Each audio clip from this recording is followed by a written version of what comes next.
歡迎各位收睇或者收聽香港人看英國新聞。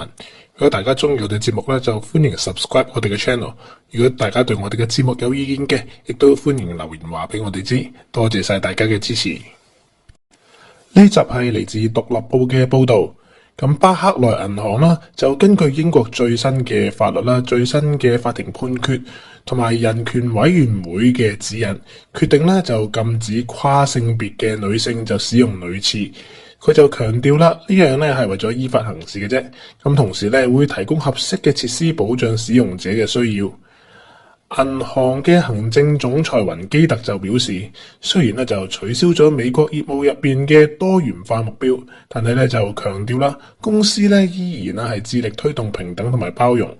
咁其實啦，依家咧英國啦好多個機構啦，亦都喺度重新審視呢個政策。咁人權委員會啦，就將會喺6月之前咧就提交一個嘅指引啊，就俾政府嘅。詳細嘅新聞內容。英國嘅巴克萊銀行啦，最近就確認啦，佢哋會禁止咧跨性別嘅女性使用女廁。呢個決定係根據咧英國平等人權委員會咧最近出嘅指引，咁啊同埋咧英國最高法院咧最近嘅一個判決，就講到明啦，女性咧係根據生理性別去定義㗎。銀行嘅行政總裁阿雲基特啦，就喺公布啦季度業績之後啦，喺記者會上面講啦，根據最高法院嘅判決啦，佢哋就覺得銀行啦係有責任依法行事，所以咧唔會再容許咧跨性別嘅女性咧就使用女廁噶。佢又補充話啦，銀行咧係會盡力咧提供合適同埋舒服嘅設施咧，就令到所有人咧都可以安心使用，同時咧亦都保障啦人人咧都有平等嘅機會發展。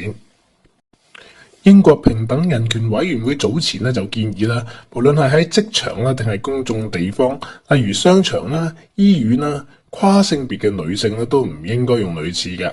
其實咧呢項指引咧亦都適用啊喺跨性別男性用男廁嘅情況。不過咧人權委員會亦都強調啦，跨性別啦係應該咧仍然係有合適嘅設施可以使用嘅。另外啦，巴克萊銀行咧就喺今個月嘅月頭啦，亦都取消咗啦銀行喺美國業務入面嘅多元化目標。呢個決定咧喺美國總統特朗普啦簽署咗一啲嘅行政命令之後做出嘅。呢啲行政命令啦就削減咗咧原本用嚟支持女性啊、少數族裔啊或者係 LGBTQ+ 人士啦同埋傳統上邊咧所謂被忽略群體嘅聯邦項目。對此啦，雲基特啦就堅持咧，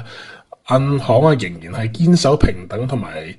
公平嘅機會原則㗎。咁佢就話啦，希望咧可以建立到一個嘅包容嘅工作環境啦，係等每一個人咧都可以喺度自在咁表達自己，發揮得最好。咁佢係提到啦，佢話佢啱啱入華爾街嘅時候啦嘅環境咧係冇而家咁多元化嘅，咁但係咧佢都一直有好多嘅發展機會啦，所以咧佢本人啊就對多元同埋包容啦係好有信念嘅。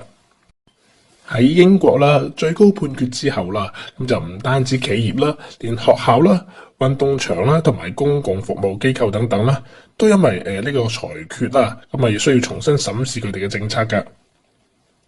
人權委員會就話啦，佢哋而家咧係度緊一個更加詳細嘅指引，咁啊一個類似工作守則咁嘅嘢啦。咁啊，原來希望啦，就喺6月之前咧就可以交到俾政府審批嘅。咁我哋今集講到呢度先，多謝大家嘅支持。咁我哋下集再見，拜拜。